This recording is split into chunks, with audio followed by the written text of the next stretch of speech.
One thing that I feel that she should actually work on is her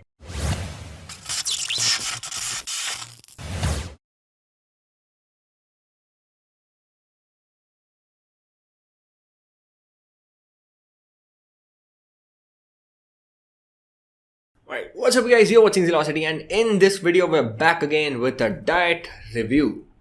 In this video I'm going to be reviewing Anita Bokepalli's diet. This video is about 8 months old and the title is I lost 6 kgs in 30 days with this diet plus yoga and here's what I ate. So 6 kgs in 30 days doesn't sound absurd and it doesn't sound like an extremely high number, like how people, you know it, how people make 10 kgs in 10 days weight loss diet. Yeah, it's definitely doesn't sound as absurd, but let's actually find out what she eats. Let's cover some basics of the diet that I follow. I eat 4 times a day. One of these 4 times, I eat only raw food, nothing cooked. 2 out of these 4 times, I eat cooked food. And the remaining 1 time is a light, healthy snack. I usually eat between 10 a.m. and 7 p.m. That's a 9-hour window of eating. And I give my tummy a break, a rest, between 7 p.m. and 10 a.m. That's 15 hours of intermittent fasting. Okay, so she follows a 15-hour intermittent fasting, a 9 hours of eating window, and she eats 2 solid meals, which is cooked food, one meal which has raw food. I'm assuming that's going to be fruits and vegetables, something like that, and 1 is going to be a healthy snack. That also comes under cooked or raw food. Well, anyway, so all in all, seems like a personal preference for intermittent fasting. You can do 18 hours fasting, you can do 20 hours fasting, you can eat 1 meal a day, you can eat 10 meals a day. It depends on you. I've actually spoken about this in my earlier videos. So all in all, I don't have a problem with the intermittent fasting thing. Absolutely not. Let's go. The first thing I eat in a day is always fruit, seasonal fruit. Okay, so first thing is always seasonal fruit.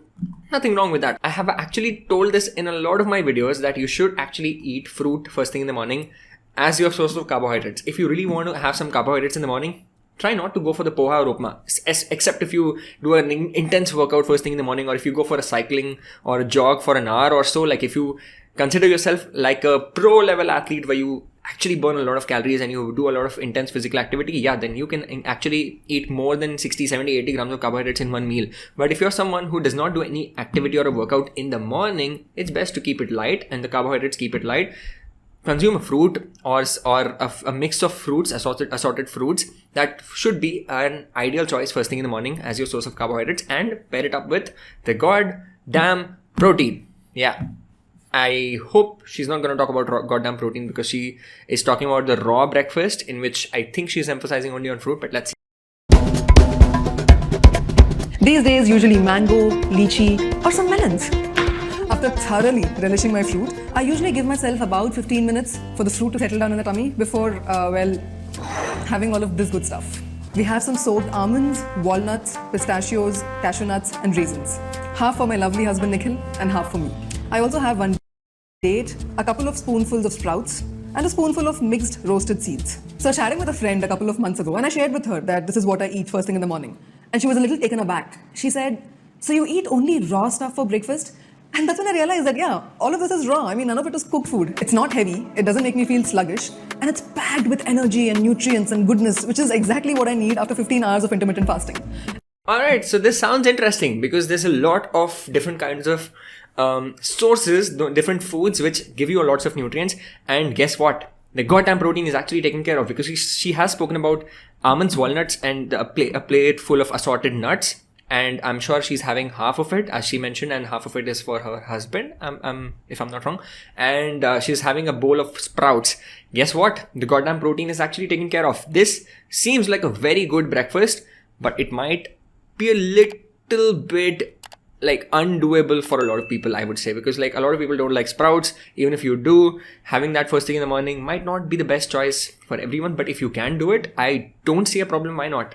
This seems like a good plant-based breakfast. Even vegans can have it, even non-vegetarians can have it, anyone can have it, right? So especially if you don't eat boiled eggs, sprouts are actually really good to include, because they actually give you a lot of amino acids. Only a little bit of leucine and methionine might be a limiting factor when compared to eggs, paneer, something like that, but still, hey, that's not really an issue. Okay, so sprouts are a really good source of protein and fibrous carbohydrates, so you can include sprouts in the morning. And along with that, fruits, Nothing wrong with that. I see absolutely no reason why you shouldn't have something like this unless you don't like it and you have other choices to go for. That's the only reason I actually see. And you know what the best part is? It's super easy to put together all of this stuff. By around 11:30 a.m., I'm feeling proper hungry, like real hungry. And this is one of my favorite parts of the day because it's time for the brunch. So here's what a typical brunch plate in our home looks like. There's salad. There's always salad and loads of it. There's always dal or paneer, either or. There's sabzi made out of any seasonal vegetable. This right here is kaddu, sitafal, pumpkin, the Indian pumpkin. And there is homemade dahi, which is also fresh. I try to set it every day in the morning so that it's ready by the time we eat. And then there is roti, chapati or rice. So what I try to do, I try to ensure is that all of this is prepared within an hour or so of us eating so that it's fresh, it's alive with energy and we get the most benefit out of the food. Now I know I actually love her way of eating as of now, and it somewhat resonates with what I would do on a typical day, except the sprouts. I don't really like sprouts, but then instead of sprouts I would have something like a protein shake or boiled eggs in the morning along with my fruit, and that's my breakfast. And the second thing, as she told, it's going to be some sabji, dal and rice or roti or paneer. I love that. There's nothing wrong about it. It seems so full of nutrients. It seems so full of protein and fiber, and it's so wholesome and balanced till now. I really do not think that she will mess up in the evening and dinner because she seems like she knows how to eat for her body type and for her lifestyle. This is what I actually really admire about someone. So the kind of diet that she's promoting as of now, the lunch that she's actually speaking about, it has paneer or dal.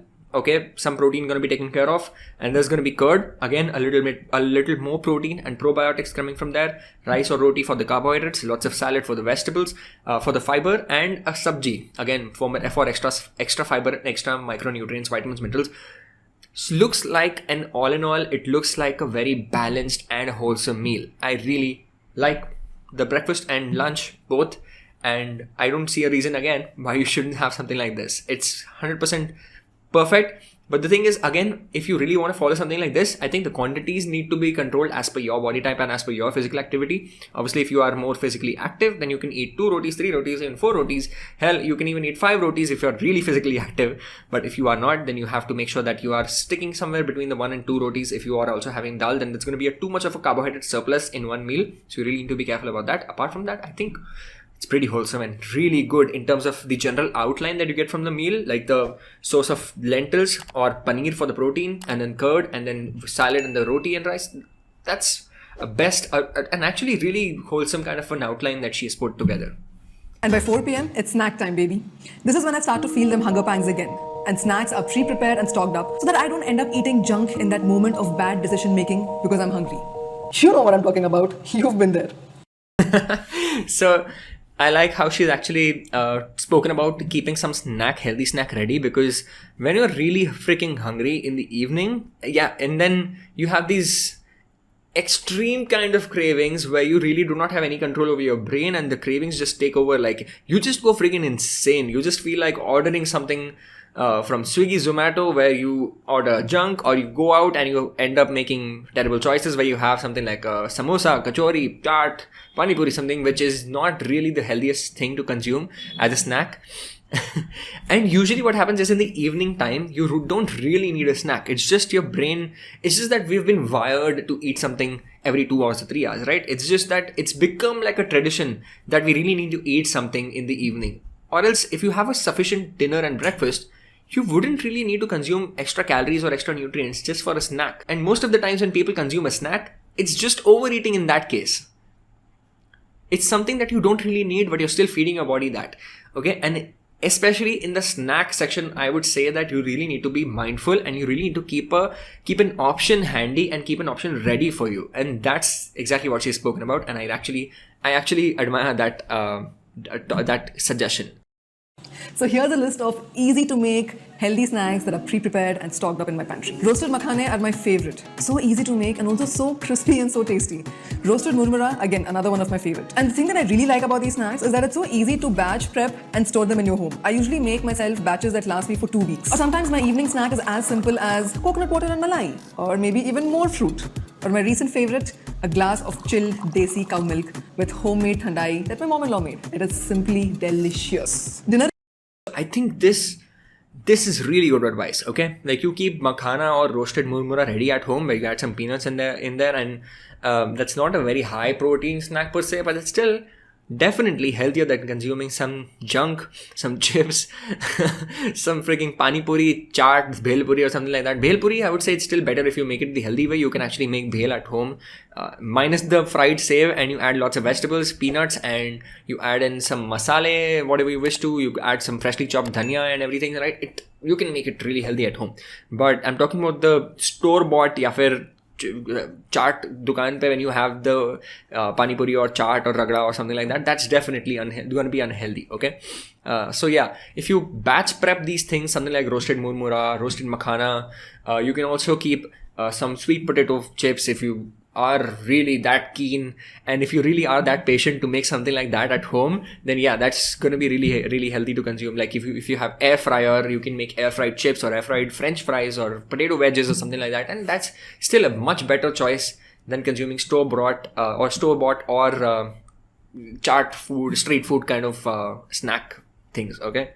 And she's also told how coconut water and malai is a great snack. I absolutely friggin' love that, because in summers, coconut water gives you lots of electrolytes. At the same time, malai gives you a lot of nutrients, healthy fats. So that's a really good thing to consume in summers. And thandai, again, with milk, you consume thandai or cold badam milk. That's, again, a really good thing to consume. Dinner is usually 3 hours before I go to sleep, usually before sunset, and mainly consists of just one dish, like poha or upma or namkeen dalia or sevia or khichdi or uttapam if you have leftover batter from idli and dosa in the morning, or maybe something like pulao or like healthy chila. I'm just getting so happy even thinking about all of these things right now. What I love doing is adding loads of vegetables to everything that I just mentioned. So if it's poha, we'll have broccoli, beans, carrots along with groundnuts in it. If it's chila, we'll add grated beetroot and carrot and finely chopped capsicum to it. All these things that she's actually spoken about really give you a lot of insight on how you can make your regular food much healthier at home, right? So if you just, I'm literally telling you, most of the things that we consume at home, the chira, the poha, the upma, all of them are really good. The problem is the two main problems, okay? One, that you consume bad quality oils, so just replace that with ghee or cold pressed oils, cold pressed sunflower oil, cold pressed groundnut oil. That should be a much better swap rather than consuming refined sunflower oil, refined soybean oil. All of these refined oils are mostly going to be unhealthy for your body. Or you can just simply consume ghee, man. Like I always tell this to everybody, like even if you spend like $500-600 or $800 a liter for olive oil or these expensive oils, you can just swap it with a liter of ghee, which costs you like $400-500. If you get it from your nearest gaushala, it will give you good quality ghee for $500-600 max to max. Simple, man. You just don't need to overthink and overcomplicate these things here. And the second problem is that the fiber and protein intake is going to be lesser, right? So you just pair it up with some protein, just add some paneer, just add some eggs, just add some chicken or a protein shake, as simple as that. And you add lots of vegetables as much as you can. It's as simple as that. Jo bhi aap kha rahe ho, it's going to be very simple if you just combine these three factors: the oil, the protein, and the fiber. It's going to be a kick-ass healthy meal. Literally salivating as I'm saying all of this. Dinner at home is usually light and happy and doesn't make me feel heavy as I go to sleep later in the night. It's so important. One thing that I feel that she should actually work on is her protein intake. But again, except that if she's not that physically active, if she's not that much into weight training, then her protein intake can be somewhere close to 1 kg of her body weight. Like let's say if her weight is, I'm assuming it's going to be somewhere around 60 kgs. I'm really not sure, and I really don't mean to be offensive right here, but then I really assume that her weight should be somewhere around 58 or 60 kgs looking at her. Just a ballpark figure, man. Okay. So if she's eating somewhere around 60-65 grams of protein, I think she's reaching her target pretty fairly, and she doesn't really have to worry about it. But if she's not, and if the quantity of the paneer and the dal is not really sufficient to take care of her protein intake, then she must actually just include a little bit of protein for dinner as well. Just a little bit of paneer, like 50 grams of paneer or a cheese cube or a boiled egg or something like that, right? So that should really add a little bit more protein, and at the same time, consuming more protein in one meal is not the goal. The better way to consume protein is to have small doses of protein in every 3 or 4 meals, whatever you consume, right? So let's take 3 major meals, and if you have some protein in all the 3 meals, you fix it and you actually see most benefit in terms of your metabolic health, in terms of your hair health, in terms of your skin health, everything. important that our diet changes along with the seasons to include the fruits and vegetables that are in for that season. Let us now talk about cheat days. Do I eat exactly like I described every single day? Well, on most days I do. But then I also enjoy those days when we maybe order some takeaway food, or Nikhil and I head out for a nice date and eat something outside. Maybe have some momos and some cake. We really enjoy those days as well. But the key is to do everything in balance, my friends. The idea... Now, again, she's spoken the golden truth of flexible dieting. You can't just stay on a diet where you don't eat any interesting foods at all. Like, you can definitely make some interesting stuff at home. I'm not saying that you can't, but still, वो बाहर जाके खाना वो अलग feel होता है, right? So you really have to, it's just that we are just socially wired that way, we're just programmed that way, that we need that social touch. You go out, you go out in public and have some food at a restaurant or a cafe. That really gives us the little bit of that sanity, the satisfaction, and if you enjoy that, then you must actually do that. And even if you go to a cafe or a restaurant, you can always make healthier choices in terms of asking them to use less quantity of oil for your curry or whatever you're consuming, or you can just order extra salad. Whenever you're eating food outside, you can just pay like $50 extra or $100 extra and order an extra bowl of salad where you can just share it with your family. And that's a really brilliant decision that you should start making in your lifestyle, in your routine, if you're not already. Here's another important rule that I follow. No snacking in between meals. No constantly going to the fridge or to the pantry to, see what's there. Following this one rule has brought a lot of good change in my relationship with food. It has emphasized the fact that food is a necessity to keep this body alive and to nourish this body. And it is not something that I mindlessly chew on when I'm procrastinating or I'm bored or I'm not feeling good. I used to do that before, and I would always end up feeling worse after doing that. This is what I actually spoke about, and I've actually spoken about this in the past 2-3 years. In some of my videos, I've always stressed on how snacking is just mindless consumption of food, and it's 99% of the cases it's not really needed, okay? Unless you're really like very physically active and you really need to eat a snack where you have to give some extra nutrients and extra protein and extra source of calories for your body. Like how on, like, just for today, the example was I did a leg workout in the morning for 1.5 hours, and in the evening I went for a cycling ride for about an hour. So my day was very physically active, and I really needed that snack to give me that extra source of nutrients. So I just had to have some fruits and nuts and a protein shake in the evening. So if you are physically active, then you must consume snacks because that's the only way you'll get sufficient amount of calories. If you are not physically active, then you really need to be mindful about your food consumption and just cut out snacking whenever you feel that it's unnecessary. Just be mindful about your snacking first and ask yourself that even if you really need to, like, if you have the urge of having a snack, ask yourself if it's really needed or if it's just out of boredom that you feel hungry and if you feel like having something. And even if you do, try having something which is very low calorie, like watermelon, right? Like fruits. Watermelon is really low in calories. Muskmelon is really low in calories. Berries or any fruits, I would say, will be very low in calories. Something like oranges, like summer season, so oranges and watermelon is going to be the best choice. Grapes again are really low in calories, so you can consume something like that.